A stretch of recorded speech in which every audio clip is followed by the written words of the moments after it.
Hello, this is Sarah Braasch. Welcome back to my channel.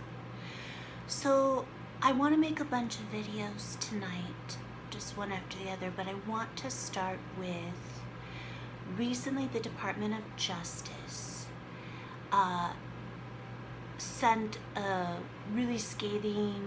released a really scathing statement about Yale University and its grossly discriminatory admissions practices. And so when you hear discrimination, you might think that they were discriminating against potential Black and brown students, but no, in fact, they were basically disciplined by the Department of Justice, who said that they must immediately cease basing admissions decisions solely upon race, and that they were discriminated against, according to the Department of Justice, after basically a years-long investigation discriminating against Asian applicants and white applicants.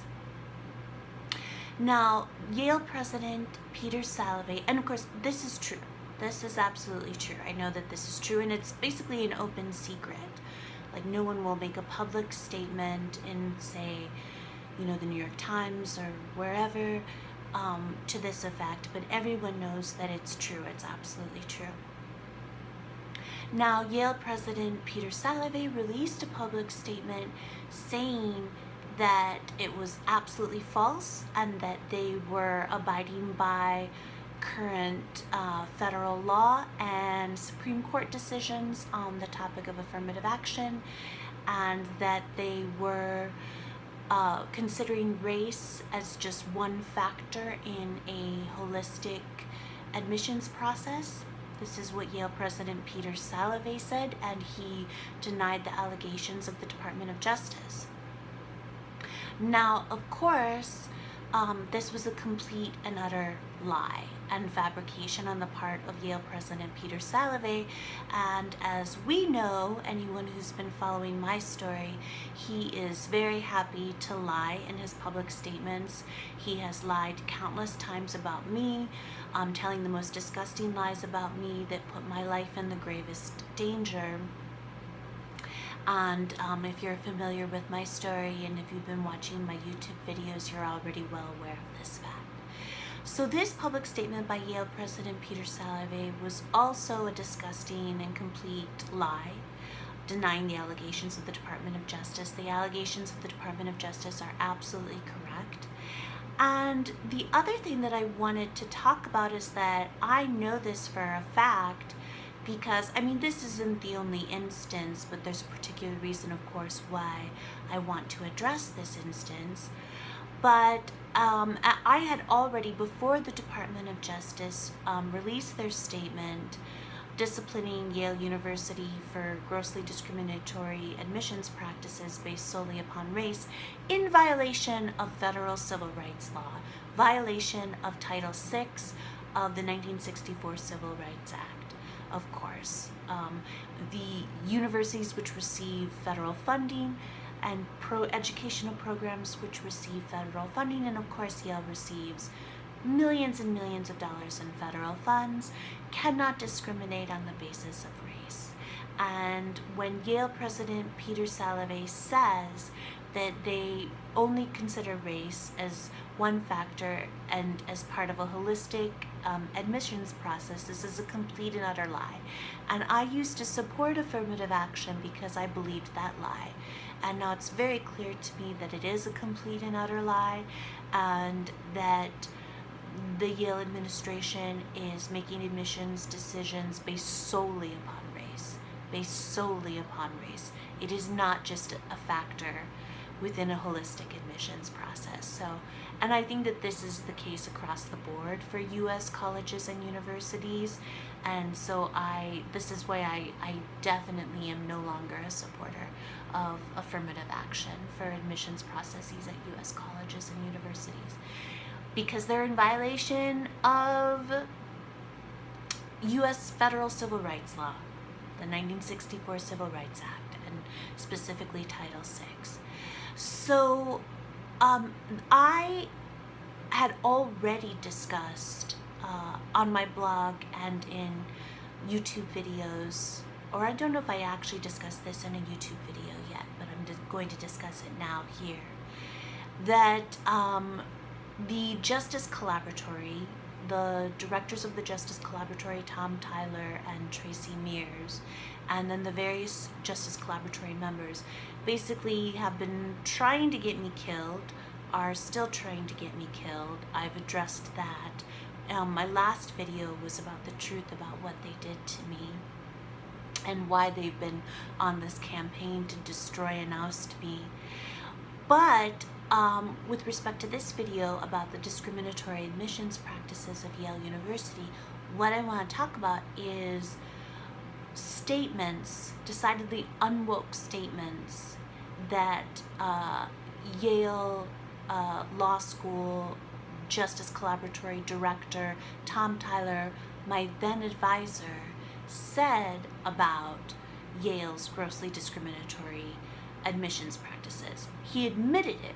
He absolutely admitted it. So what he said at the time, this was at a Justice Collaboratory end of the year dinner in April 2018, a couple of weeks before May 8th, 2018, which of course was the date of the infamous Living or Napping While Black hate crime hoax at Yale. I've already discussed all of this, but at this dinner at the end of April 2018, Tom Tyler, the director of the Justice Collaboratory at Yale Law School, we were having a dinner. It was our end of the year dinner. Everybody was really relaxed. We were drinking wine, but no one was, intoxicated or anything. And we had a lovely dinner at this fancy restaurant in New Haven, Connecticut. And so then we started talking about race. I mean, that's sort of a natural topic of conversation for us because we were all Justice Collaboratory members, and the Justice Collaboratory works on issues of implicit bias and police brutality, and specifically on the disparate impact on communities and people of color. So we're having this lovely dinner, the topic of race comes up, and Tom Tyler, the director of the Justice Collaboratory at Yale Law School, starts making decidedly unwoke statements and basically just admitting the open secret that he said that there are basically no qualified U.S. black high school students that are qualified or prepared academically to engage in work at the college level, period, let alone at an elite college like Yale. They just don't exist. They are just few and far between. There are hardly any of them. There are almost no U.S. black high school students who are academically prepared for any college level work, let alone work at Yale. And he just admitted this, and he specifically said that this is the reason why whenever you see those stories in the newspaper about students that got into all 8 Ivy League schools, it's always a black student. And the reason why is because there's so few and far between academically prepared U.S. black high school students that all of the Ivy League campuses fight over them and will do anything, absolutely anything to admit them. And so that's why those stories, it's always a black student who gets into all 8 Ivy League institutions. And he just said this. And yeah, and he just absolutely said that Yale will do anything to admit even an unqualified black student over a more qualified and disadvantaged white student because they want those woke points. And also, this is something that I've been talking about publicly on Twitter, and I'm under no illusions about what the Yale administration is doing with respect to their grossly discriminatory admissions policies. It isn't wealthy white students who are being excluded. I think we're all aware of that, right? And we all know, and everyone keeps talking about the statistics. Oh, it's 11% legacies are the admits to Yale, and those are predominantly white students. The legacies, 11% of the admits in any given year at Yale are legacies. They have family members, their parents who went to Yale before them. So And then people will say, and only 5.8, like 6, or I think the latest statistic was 7%, but even so, 6 or 7% of the admits in a given year at Yale are black students. That's not the point. So people keep saying, so it's the legacies that are taking your spots. It's the legacies that are taking your spots. But that's not what the Department of Justice found. That's not what the Department of Justice found. And it's also not even the point. It's not even the point. The point is you can't violate federal civil rights law. You cannot make admissions decisions based solely on race. And that is what is happening. And Tom Tyler, the director of the Justice Collaboratory at Yale Law School, completely admitted that that's what's happening. And many other people inside of Yale have admitted that that's what's happening. People will discuss this privately. People will admit this privately. They will admit this privately.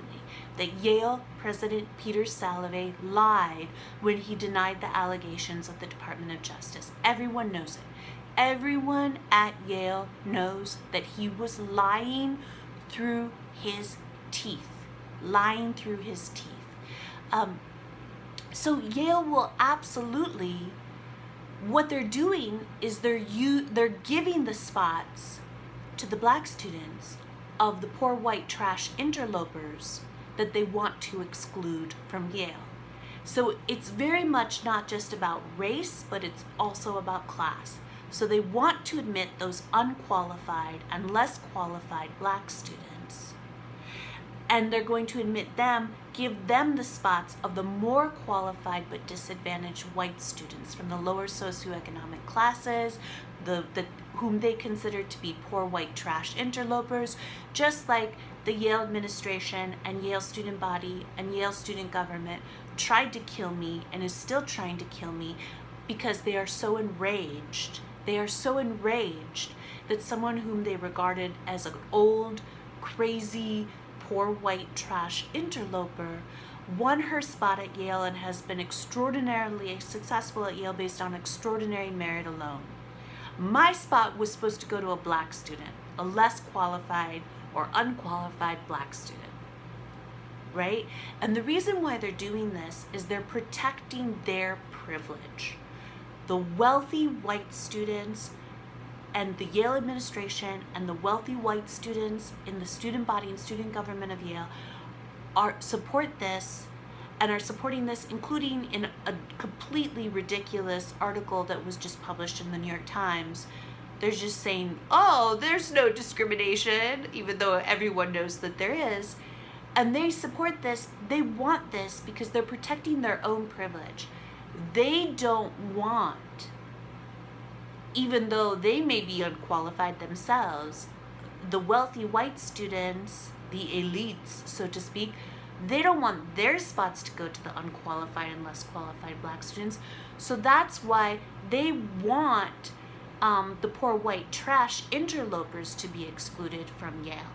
They want the spots of the poor white trash interlopers to go to the unqualified and less qualified black students. That's why they were so enraged that I was at Yale. They couldn't believe that I was at Yale. And then, aside from the fact that I had infiltrated their elite circle despite their best intentions to keep me out of Yale, then I dared to express unwoke thoughts and statements. I dared to be, I infiltrated the inner circle of the woke religion, of the woke cult, the woke religious cult, but then I dared to be a heretic and apostate. I had the nerve, they had allowed me, they had deigned to allow a poor white trash interloper like me. They had suffered my presence on the Yale campus. And then I had the nerve to be, to engage in heresy, in blasphemy, and to contradict their woke religious cult. And so that's why they had to oust me. That's why they had to kill me, because I'm a deeply committed civil libertarian. And actually, because I stood up for, this is another thing that tells you that they don't actually care about black people. They don't actually care about helping black people, because a reason why I was such a target is, and I had become a social pariah, and I was socially ostracized, not just by the Yale Philosophy Department graduate students, which I was, but by the entire Yale campus, is because in spring 2015, during my first year in the PhD program at Yale, I had stood up for the federal civil rights of an evangelical black man, his religious expression rights. And he was our only person of color for an assistant professor position, a tenure track position in the philosophy department at Yale. So that tells you again, they don't actually care about helping black people. This is not about helping black people. They care about helping themselves and protecting their own privilege and keeping out the poor white trash interlopers like me and scoring woke points by pretending that they actually care about helping black people, but they don't. So that's everything I think that I wanted to say. I just wanted to explain that Yale President Peter Salovey is 100% lying when he denies the allegations of the Department of Justice. Everyone at Yale knows that he's 100% lying, and he's not saying this because he actually cares about helping black people. That is not his goal. He cares about maintaining his privilege and the privilege of the wealthy white students and their families who give donations. He's protecting the hedge fund that is Yale University. He's protecting the $30 billion endowment that is Yale University, which is maintained and generated mostly by the ridiculous, prodigious donations of the very wealthy white families that demand that their children be allowed access to Yale because they are maintaining and contributing to the hedge fund that is Yale, the $30 billion endowment that is Yale University. So, but in this day and age, of course, you have to at least pretend to be woke, and so they have to pretend to be woke, and certainly.